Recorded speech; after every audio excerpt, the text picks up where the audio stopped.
श्री शिवाय नमस्तुभ्यम। राधे राधे। आज मैं आपको कार्तिक मास की 8वां अध्याय सुनाने जा रही हूँ। जिसकी दया से सरस्वती भाव रही उपजाए, कार्तिक महात्म का कमल लिखे 8वां अध्याय।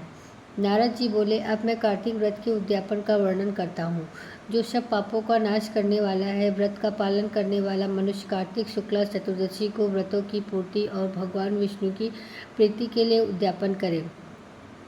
तुलसी के ऊपर एक सुंदर मंडप बनवावे, उसे केले के खम्भों से संयुक्त करके नाना प्रकार की धातुओं से उसकी विचित्र शोभा बढ़ावे। मंडप के चारों ओर दीपकों की श्रेणी सुंदर ढंग से सजाकर रखे। उस मंडप में सुंदर बंधनवारों से सुशोभित 4 दरवाजे बनवा और उन्हें फूलों से तथा चंवर से सुसज्जित करें। द्वारों पर पृथक पृथक मिट्टी के द्वारपाल बनाकर उनकी पूजा करें। उनके नाम इस प्रकार है: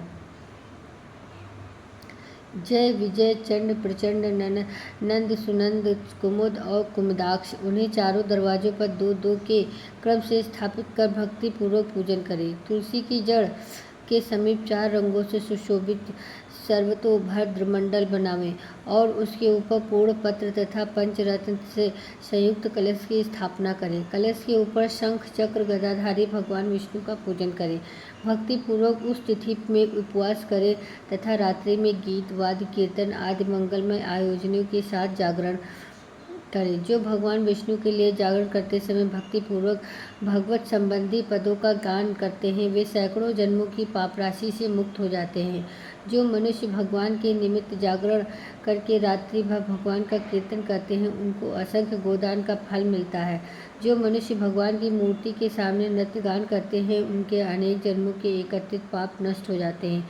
जो भगवान के सम्मुख बैठकर कीर्तन करते हैं और बंसी आदि बजाकर भगवत भक्तों को प्रसन्न करते हैं तथा भक्ति से रात्रि भर जागरण करते हैं, उन्हें करोड़ों तीर्थ करने का फल मिलता है। उसके बाद पूर्णमासी में एक समीपत्निक ब्राह्मण को निमंत्रित करें।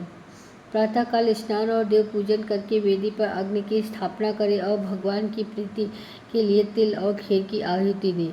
होम की शेष विधि पूरी करके भक्तिपूर्वक ब्राह्मणों का भोजन करें तथा उन्हें यथाशक्ति दक्षिणा दें। फिर उनसे इस प्रकार क्षमा प्रार्थना करें, आप सब लोगों की अनुकंपा से मुझ पर भगवान सदैव प्रसन्न रहें। इस व्रत को करने से मेरे 7 जन्मों के किए हुए पाप नष्ट हो जाएं और मेरी संतान चिरंजीवी हो।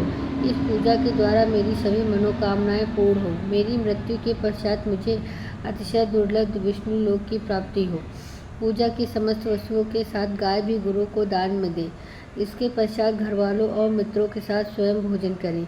भगवान द्वादशी तिथि को शयन से उठे, त्रयोदशी के देवताओं से मिले और चतुर्दशी को उन सबने उनका दर्शन एवं पूजन किया है। इसलिए उस तिथि में भगवान की पूजा करनी चाहिए। गुरु की आज्ञा से भगवान विष्णु की सुवर्णमयी प्रतिमा का पूजन करें। इस पूर्णिमा को पुष्कर तीर्थ की यात्रा श्रेष्ठ मानी गई है। कार्तिक माह में इस विधि का पालन करना चाहिए। जो इस प्रकार कार्तिक का व्रत का पालन करते हैं, वे धन्य और पूजनीय हैं। उन्हें उत्तम फल की प्राप्ति होती है।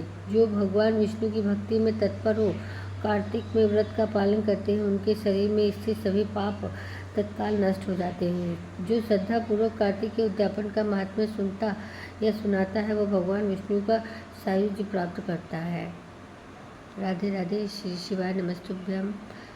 आज का 8वां अध्याय यहीं पे समाप्त होता है। सभी लोगों को राधे राधे।